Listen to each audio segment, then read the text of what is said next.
মায়ের চেয়ার কাটছো তুমি আজকে? হ্যাঁ, তোজোর মা তোজোর চেয়ার কাটতেছে গো। নোংরা হয়েছে, খুব নোংরা হয়েছে। একটু গায়ে কেচে দিই, এত কিছু কাচি, একটু কেচে দিই।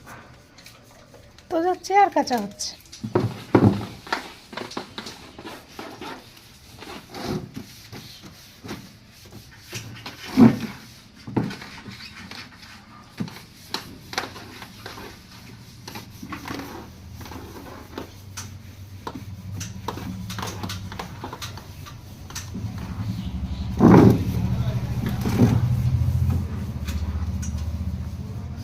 বাবা একটুখানি সার্ফ দিয়ে ডলতেই চকাচক হয়ে গেছে।